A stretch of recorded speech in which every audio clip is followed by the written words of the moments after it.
The Philippine government is taking strategic steps to restore Subic Bay Airfield for critical maritime operations, strengthening Manila's defense against China's growing aggression in the West Philippine Sea.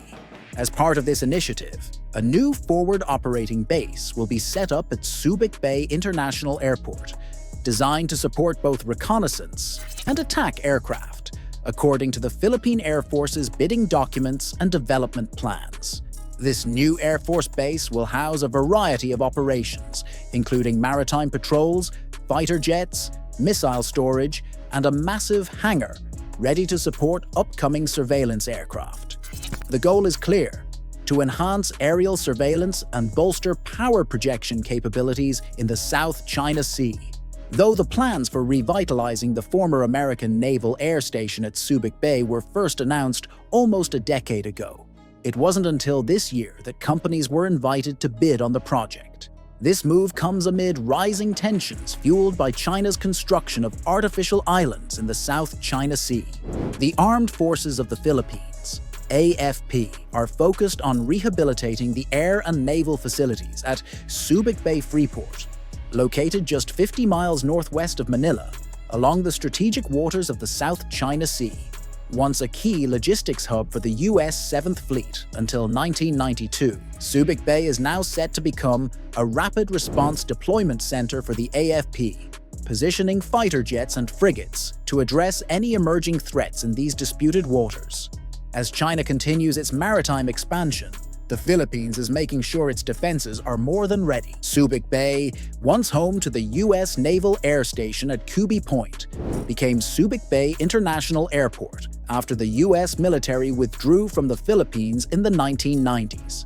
Since then, both Philippine and American forces have frequently used the area for resupply, refueling, and vessel repairs.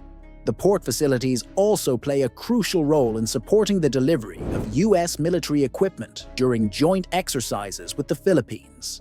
As tensions with China over territorial disputes have escalated, and recognizing its need to boost defense capabilities, Manila is now focused on rebuilding its military infrastructure at Subic Bay. Positioned strategically near the South China Sea and the contested Scarborough Shoal, the Philippines established the Subic Naval Operating Base in 2004-2022. This 100-hectare site, once part of the Hanjin Heavy Industries shipyard and now owned by U.S. firm Cerberus, has become the Philippine Navy's top base.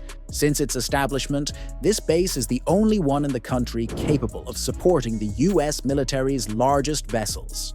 Meanwhile, across the bay, Subic Bay International Airport is undergoing its own transformation.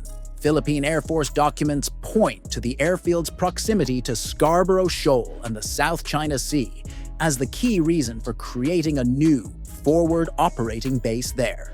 Joshua Bernard Espena, Vice President at the Manila-based think tank International Development and Security Cooperation, highlights that this new base is a major step forward in the Philippine military's push for joint operations.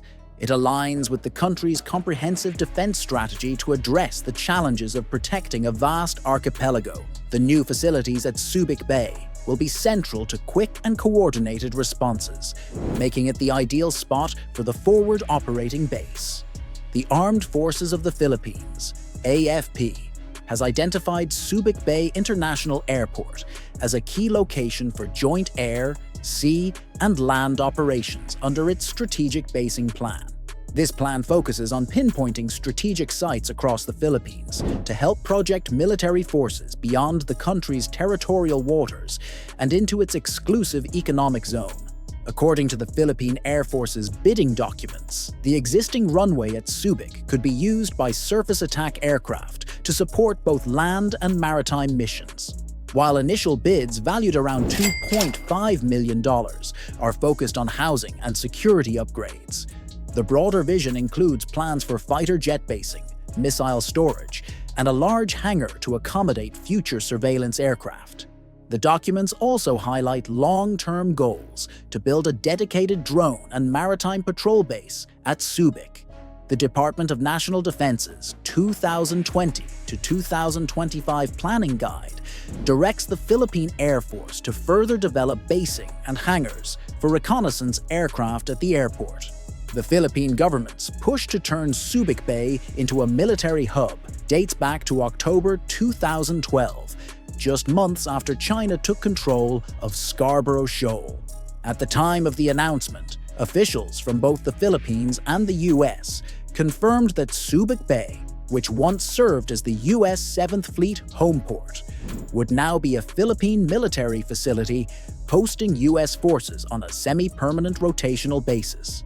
This setup allows US forces to engage in joint exercises with the AFP, helping to refine the Philippine military's territorial defense strategies and improve the interoperability between the two nations. There were also plans to position US logistics assets at Subic Bay and utilize its port facilities for US Navy ships.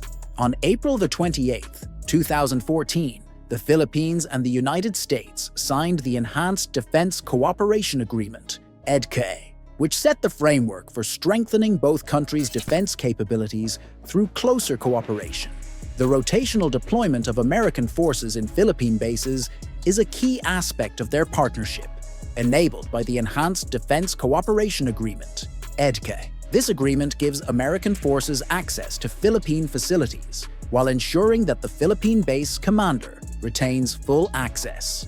American-built or improved infrastructure within these bases is also available for the Philippine Armed Forces, AFP, to use. However, any construction or activities within these bases must be approved by the host country through the Mutual Defense and Security Engagement Board. EDCA introduces two key access arrangements for US forces: forward operating sites, expanding military facilities with limited US presence, and cooperative security locations, which have little to no permanent US presence and are maintained by the host country. These arrangements are more cost-effective, less visible, and more flexible, offering greater strategic and operational advantages. Beyond military cooperation, the US has also provided significant aid to the Philippines. The US has donated 3 Hamilton-class cutters and 3 Cyclone-class patrol ships, which frequently patrol the South China Sea and waters around Mindanao. There are plans for additional transfers, including 4 more patrol vessels, 2 Protector-class and 2 Island-class boats, pending congressional approval, as announced by the White House last year.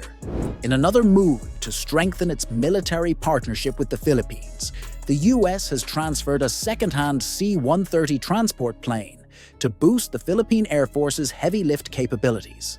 This donation, part of a State Department program, marks the second C-130 plane given to the Philippines. With this addition, the Philippine Air Force now operates 5 C-130 planes, which are essential for transporting troops, supplies, and equipment.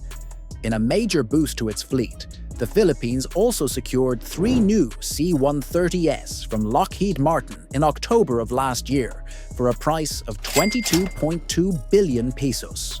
These planes will enhance the country's ability to carry out humanitarian, disaster relief, and military operations.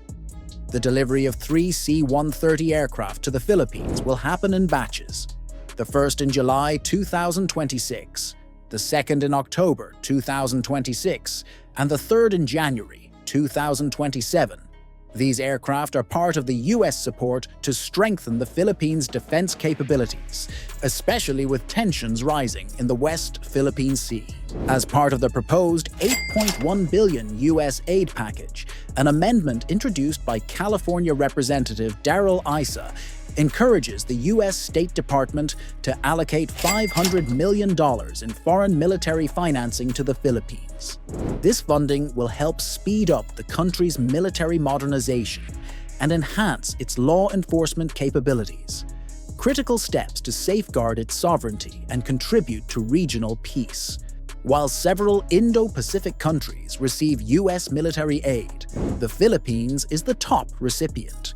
From 2015 to 2022, Manila received over $1.2 billion worth of aircraft, armored vehicles, small arms, and training, including $475 million in direct aid.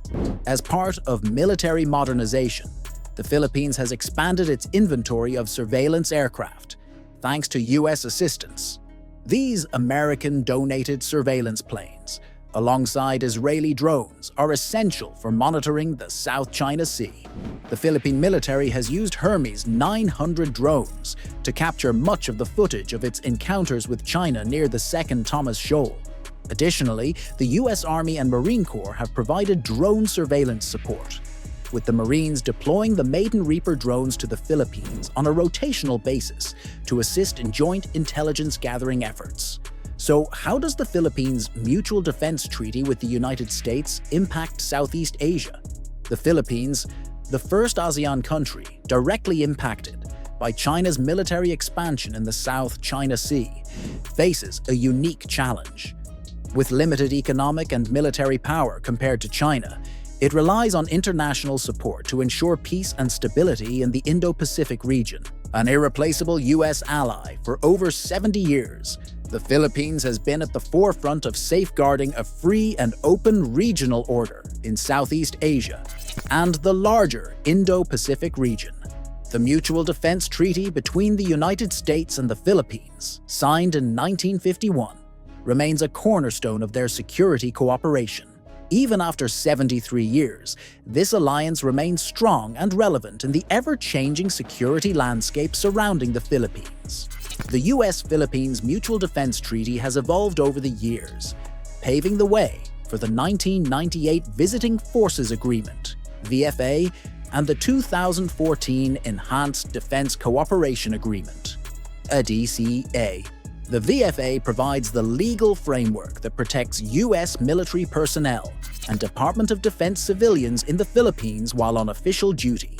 Meanwhile, EDK allows U.S. forces to rotate in and out of agreed locations in the Philippines for joint military training, security cooperation exercises, and humanitarian missions. The Philippines sits in a strategically important spot east of the South China Sea, a critical global shipping route where about 30% of the world's maritime trade passes. Around $6 trillion in global trade flows through this region every year. The Philippine archipelago is also a key player in the First Island Chain, an important chain of islands stretching out from the East Asian mainland, essential for regional security. Right now, the First Island Chain is one of the best lines of defense against Chinese expansion. Under the Mutual Defense Treaty, the U.S. can boost its military presence in the region, gaining access to 4 more key sites. This strengthens the Philippines' role as a crucial strategic partner for the U.S. if tensions with China over Taiwan escalate. This agreement comes at a time when the U.S. is working to reaffirm its influence in the region and counter China's growing aggression. Strengthening alliances, particularly with the Philippines, is essential as Washington seeks to rebuild ties that have weakened in recent years. China's recent actions in the West Philippine Sea have shown a blatant disregard for both international law and the sovereignty of the Philippines.